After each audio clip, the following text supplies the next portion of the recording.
Hello friends, வணக்கம். Welcome to moms உலகம் தமிழ். என்னோட சேனலை சப்ஸ்கிரைப் பண்ணியிருக்க எல்லாருக்கும் ரொம்ப நன்றி. இன்றைக்கி நம்மளோட வீடியோவில் ஸ்கூல் லஞ்ச் பாக்ஸ் மெனு தான் பார்க்க போகிறோம். காலையில் நம்ம குழந்தைங்களுக்கு ரொம்ப ஹெல்த்தியாகவும் ஈஸியாக டக்குன்னு முடிகிற மாதிரி செய்யக்கூடிய ஒன் பாட் ரைஸ் தான் நான் இந்த வீடியோவில் சொல்லியிருக்கிறேன். வாங்க வீடியோக்குள்ளே போய் பார்க்கலாம். இப்போ நம்ம ஃபஸ்ட்டு பார்க்க போகிற ரெசிபி பார்த்திங்கன்னா ஒன் பாட் தக்காளி சாதம். இது நம்ம குக்கர்லேயே விசில் வச்சு இறக்கிடலாம். ரொம்ப ஈஸியான மெத்தடு. காலையில் குழந்தைங்களுக்கு செஞ்சு கொடுக்கறதுக்கு டக்குன்னு வேலை முடிஞ்சிடும். இதுக்கு ஒரு கடாயில் 2லேருந்து 3 டேபிள் ஸ்பூன் எண்ணெய் விட்டுட்டு கடுகு, உளுந்து, கடலைப்பருப்பு இது எல்லாமே நல்லா போட்டு பொன்னிறமாக வறுக்கணும். சோம்பு கொஞ்சம் போட்டுக்கோங்க. சோம்பு நல்லா அந்த பிரியாணி வாசனை வரும்ன்றதுக்காக சோம்பு போட்டு நல்லா வதக்கி விட்டுக்கோங்க. இதுக்கு நம்ம இப்போ சாப்பாட்டு அரிசி தான் நான் யூஸ் பண்ண போகிறேன். இதுக்கு நீங்கள் சீரக சம்பா அரிசி இல்லைனா பிரியாணி அரிசி கூட யூஸ் பண்ணிக்கலாம். ரொம்ப நல்லாயிருக்கும். கருவேப்பிலை எப்போவுமே தக்காளி சாதத்துக்கு கருவேப்பிலையும் கொத்தமல்லியும் நிறைய போட்டு செய்யும்போது நல்லா வாசனையாக இருக்கும். புதினாவை நம்ம ஸ்கிப் பண்ணிடணும். இது பிரியாணி கிடையாது, தக்காளி சாதம் தான். இதுக்கு 2 வெங்காயத்தை நல்லா குட்டிக்கிட்டே கட் பண்ணி நல்லா வதக்கிக்கணும். தக்காளி சாதத்துக்கு நம்ம வெங்காயத்தை விட தக்காளியோட அளவு அதிகமாக இருக்கணும். 2 வெங்காயம்னா 5 இல்லை 4 தக்காளி, பெரிய தக்காளி அதை மாதிரி எடுத்துக்கணும். 2 பச்சை மிளகாய். நான் இன்றைக்கி 4 தக்காளி எடுத்திருக்கேன். நீங்கள் தக்காளியை அரைச்சுமே மிக்சியில் அரைச்சும் நம்ம போட்டு நல்லா வதக்கலாம், பச்சை வாசனை போகிற அளவுக்கு. இல்லைனா சின்ன சின்னதாக கட் பண்ணியுமே போட்டுக்கலாம். இந்த தக்காளி வெங்காயம் எல்லாம் வதங்கி வரத்துக்கு உப்பு, இஞ்சி பூண்டு பேஸ்ட்டு போட்டு நல்லா வதக்கி விட்டுருங்க. இது நல்லா வதங்கி வரட்டும். சில டாபிக் பற்றி பேசலாம். என்னென்னு பார்த்தீங்கன்னா, காலையில் குழந்தைங்களுக்கு பிரேக்ஃபாஸ்ட்டுக்கு நம்ம ஹெல்த்தியான ஃபுட்டு கொடுக்குறோமா அப்படின்றது தான்.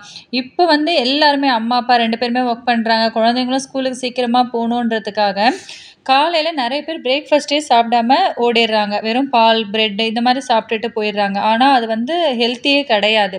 அதனால் என்ன ஆகுனா, அந்த டே ஃபுல்லாகவே குழந்தைங்களுக்கு ஃப்ரெஷ்ஷாகவும் இருக்காது.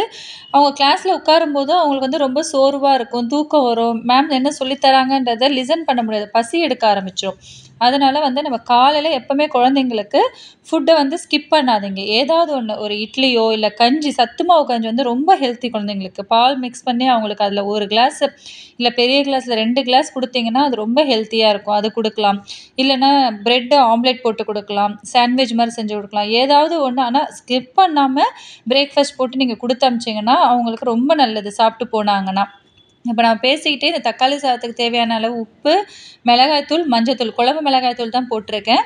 உங்களுக்கு காரத்துக்கு ஏற்ற மாதிரி ஏன்னா நம்ம பச்சை மிளகாவும் போட்டிருக்கனால குழம்பு மிளகாய்த்தூள் போட்டு 1 டம்ளர் அரிசிக்கு 2 டம்ளர் தண்ணி விட்டுருக்கேன் நான். உங்களோட சாப்பாட்டு அரிசிக்கு எவ்வளவோ அந்த அளவுக்கு தண்ணி விட்டு உப்பு செக் பண்ணி ஒரு 3 விசில் விட்டு இறக்கிட்டோம்னா நம்மளுக்கு தக்காளி புலாவ் ரெடி. நீங்கள் காலையில் டிஃபன் தான் செஞ்சு கொடுக்கணும் அப்படின்ட்டு கூட கிடையாது. இப்போ நம்ம என்ன கலர்றோமோ, காலையில் என்ன ஒன் பாட் ரைஸ் செஞ்சாலும் பரவாயில்ல, குழம்பு சாதம் செஞ்சாலும் அதையே குழந்தைங்களுக்கு ஒரு கரண்டி போட்டு நம்ம ஊட்டி விட்டுட்டோம்னா அவங்களுக்கு அது ஹெல்த்தியாகவும் இருக்கும், சாப்பிட்ட அந்த திருப்தியும் நமக்கு இருக்கும். ஆனால் தயவுசெய்து ஸ்கிப் பண்ணிடாதீங்க. நான் காலையில் பிரேக்ஃபாஸ்ட் மட்டும் குழந்தைங்களுக்கு ஸ்கிப் பண்ணாமல் கொடுக்கணும். செகண்டு பார்க்க போகிற ரெசிபி பார்த்திங்கன்னா தேங்காய் பால் சாதம். இதுக்கு ஒரு வாணலியில் எண்ணெயும் நெய்யும் விட்டுக்கோங்க. ஓல் கரம் மசாலா, பட்டை, லவங்கம், ஏலக்காய், அன்னாச்சிப்பூ எல்லாத்தையும் போட்டு, பிரியாணி இலை, சோம்பு எல்லாம் போட்டு நல்லா வதக்கிட்டோன்னே அடுத்தது ஒரு பெரிய சைஸ் அளவு ஆனியனை நல்லா நீல வாக்கில் கட் பண்ணி வச்சுருக்கேன். அதையும் போட்டு நல்லா வதக்கிக்கணும். இந்த தேங்காய் பால் சாதத்துக்கு நம்ம வெங்காயத்தை ரொம்ப வதக்கிடக்கூடாது. ஒரு கண்ணாடி பதம் அந்த அளவுக்கு வதக்கிட்டு, இதுக்கு காரமே பச்சை மிளகாய் காரம் தான். அதனால் ஒரு 5லேருந்து 6 பச்சை மிளகாய் போட்டு கட் பண்ணி போட்டுக்கோங்க. இதுக்கு இஞ்சி பூண்டு பேஸ்ட்டு போட்டு நல்லா வதக்கியிருக்கோங்க. தேங்காய் பால் சாதத்தில் நம்ம எந்த வெஜிடபிள்ஸ் வேணால் போட்டுக்கலாம். கேரட், பீன்ஸ், உருளைக்கிழங்கு, பட்டாணி, காலிஃப்ளவர் எது வேணால் போட்டுக்கலாம். நான் இன்றைக்கி கேரட், பீன்ஸ், உருளைக்கிழங்கு 3மே போட்டிருக்கேன். இந்த தேங்காய் பால் சாதம், வெஜிடபிள் ரைஸ் சாதம்லாம் செய்யும்போது நீங்கள் குழந்தைங்களுக்கு கொடுக்குறீங்க அப்படின்னா நிறைய வெஜிடபிள்ஸ் போட்டுட்டு சாதத்தோட அளவை கம்மி பண்ணிவிடுங்க. அரிசியோட அளவு கம்மி பண்ணிவிட்டு வெஜிடபிள்ஸை நிறைய கட் பண்ணி போட்டுக்கோங்க. செகண்ட் பார்த்திங்கன்னா வெஜிடபிள்ஸை ரொம்ப குட்டி குட்டியாக கட் பண்ணி போடுங்க. அப்போ தான் அவங்களுக்கு நல்லா வதங்கிட்டோன்னா அந்த வெஜிடபிள்ஸ் ரொம்ப குட்டியாகிடும். எடுத்து ஸ்பூனால் சாப்பிட்றதுக்கும் அவங்களுக்கு ஈஸியாக இருக்கும். நீங்கள் ரொம்ப பெருசு பெருசாக போட்டிங்கன்னா அவங்க தனியாக எடுத்து வச்சுருவாங்க. அடுத்தது இதுக்கு தேவையான அளவு உப்பு, கொத்தமல்லி போட்டு நல்லா வதக்கிக்கோங்க.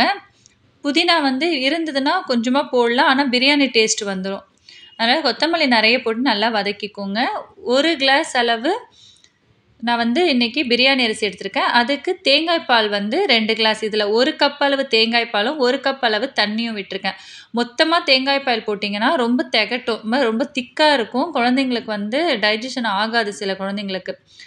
தக்காளி வந்து நம்ம டேஸ்ட்டுக்காக தான் போடுறோம், அது வதங்கணும்லாம் அவசியம் இல்லை.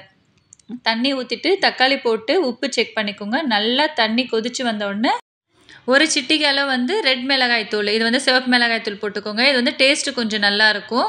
வேண்டான்னா நீங்கள் ஸ்கிப் பண்ணிக்கலாம். நம்ம அரை மணி நேரம் ஊற வச்சுருக்கிற பாஸ்மதி அரிசியை போட்டு விசில் போட்டு 2 விசில் வச்சு இறக்கிட்டோம்னா நமக்கு தேங்காய் பால் சாதம் ரெடி. இதுக்கு வந்து நீங்கள் தயிர் பச்சடி கொடுக்கலாம், இல்லைனா காலிஃப்ளவர் 65 வச்சு கொடுத்தீங்கன்னா குழந்தைங்க காலி பண்ணி எடுத்துகிட்டு வந்துடுவாங்க. ட்ரை பண்ணி பாருங்கள். நெக்ஸ்ட்டு குழந்தைங்க பிரேக்ஃபாஸ்ட்டு ஸ்கிப் பண்ணுறதுக்கு இம்பார்ட்டன்ட் காரணமே வந்து காலையில் அவங்க லேட்டாக எந்திரிச்சிக்கிறது தான். லேட்டாக எந்திரிச்சு அவசர அவசரமாக கிளம்பி ஓடுறதுக்கே அவங்களுக்கு கரெக்டாக இருக்குமே தவிர பிரேக்ஃபாஸ்ட் சாப்பிட மாட்டாங்க. அதுக்கு அவங்களுக்கு ஃபஸ்ட்டு பழக வேண்டியது வந்து நைட்டு சீக்கிரமாக தூங்கி காலையில் சீக்கிரமாக எந்திரிக்கிற பழக்கத்தை வந்து அவங்களுக்கு ஹேபிட்டாக கொண்டு வாங்க. தேர்டு நம்ம பார்க்க போகிற ஒன் பாட் ரைஸ் வந்து பீட்ரூட் ரைஸு. இதுக்கு ஒரு வாணலியில் எண்ணெய் விட்டுட்டு கடுகு, உளுந்தம்பருப்பு, கடலைப்பருப்பு போட்டு நல்லா பொரிஞ்சு வரணும். பொரிஞ்சு வரும்போது 2லேருந்து 3 பல்லு பூண்டை வந்து நல்லா இடித்து போட்டுக்கோங்க. ஒரு 2 காஞ்ச மிளகாவை கிள்ளி போட்டுட்டு கருவேப்பிலை போட்டு நல்லா பொரிய விட்டுருங்க.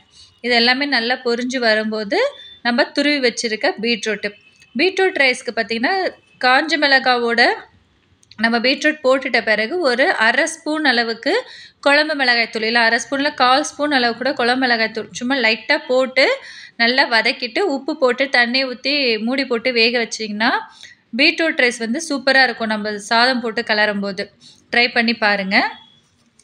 நெக்ஸ்ட்டு உங்கள் குழந்தைங்க பிரேக்ஃபாஸ்ட்டை ஸ்கிப் பண்ணவும் கூடாது.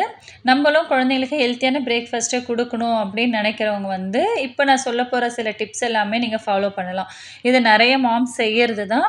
நீங்கள் வந்து நியூ மாம்ஸாக இருக்கீங்க, இப்போ தான் குழந்தைங்கள ஸ்கூல் சேர்த்துருக்கீங்க அப்படின்றபோது உங்களுக்கு இது ரொம்ப யூஸ்ஃபுல்லாக இருக்கும். ஃபஸ்ட்டு ஒன், அடுத்த நாளுக்கு ஸ்கூலுக்கு கொடுக்க போகிற லஞ்சு, பிரேக்ஃபாஸ்ட், ஸ்நாக்ஸ் 3த்துக்கும் முந்தின நாள் ஈவினிங் இல்லைனா நைட்டே ப்ரிப்ரேஷன் செஞ்சுக்கிறது. என்னென்ன தேவையோ அதெல்லாம் எடுத்து வச்சுக்கிறது. காய் கட் பண்ணணும் அப்படின்னா கட் பண்ணி வச்சுக்கலாம். இந்த ஃப்ரூட்ஸ் தான் இன்றைக்கி கொடுக்க போகிறோன்னா அதை முந்தின நாளே வாங்கியாவது வைக்கணும். ஆக்சுவலி ஓகே இது இருக்குது அப்படின்னாலும் உங்களுக்கு மைண்டில் இருக்கணும். இல்லை கடலை ஏதாவது கொடுக்க போகிறீங்கன்னா அதை வேக வைக்கிறதுக்கு நீங்கள் முந்தின நாளே ஊற வச்சுருக்கணும். இது எல்லாமே முன்னாடியே ஐடியா இருக்கும்போது மட்டும்தான் அடுத்த நாள் உங்களால் ஃபாஸ்ட்டாக குழந்தைங்களுக்கு கொடுத்து அனுப்ப முடியும். செகண்டு பார்த்தீங்கன்னா உங்கள் குழந்தைகிட்டேயே ஐடியா கேட்கலாம். அதாவது அவங்க காலையில் பிரேக்ஃபாஸ்ட் சாப்பிட மாட்டாங்க, லஞ்சுமே அப்படியே கொண்டு வராங்க அப்படின்னும் போது முந்தின நாள் நீங்கள் குழந்தைங்கிட்ட கேளுங்க, நாளைக்கு உனக்கு என்ன, அதாவது நீங்கள் எல்லா நாளுமே கேட்கணுன்ட்டு இல்லை, கொஞ்ச நாள் கேட்டிங்கன்னா உங்களுக்கே தெரிஞ்சிடும் உங்களுக்கு என்னெல்லாம் பிடிக்குன்றது. அடுத்த நாள் உங்களுக்கு என்ன செஞ்சு தரணும் அப்படின்னு கேட்கும்போது அவங்க ஏதாவது ஒரு ஐடியா சொல்லுவாங்க. எனக்கு சாண்ட்விச் போதும், எனக்கு இந்த ரைஸ் வேணும்னு போது அவங்களுக்கு நீங்கள் அதை ப்ரிப்பேர் பண்ணி தரும்போது கண்டிப்பாக காலையில் பிரேக்ஃபாஸ்ட் அவங்க ஸ்கிப் பண்ணாமல் டக்குன்னு சாப்பிட்டு போயிடுவாங்க. சில குழந்தைங்க லஞ்ச் பாக்ஸுமே அப்படியே லஞ்சு நீங்கள் என்ன கொடுக்குறீங்களோ அதை அப்படியே கொண்டு வருவாங்க. அவங்க கிட்டக்குமே வந்து இதே மெத்தடை நீங்கள் ஃபாலோ பண்ணலாம். அவங்களுக்கு பிடிச்சதே நீங்கள் கொடுத்து அனுப்பும்போது அவங்களோட லஞ்ச் பாக்ஸ் காலியாக வரும். இது எல்லாமே நீங்கள் ட்ரை பண்ணி பாருங்கள். என்னோடய வீடியோ பிடிச்சிருந்தா என்னோடய சேனலை லைக் பண்ணுங்கள், ஷேர் பண்ணுங்கள், சப்ஸ்கிரைப் பண்ணுங்கள். தேங்க்யூ, பாய்.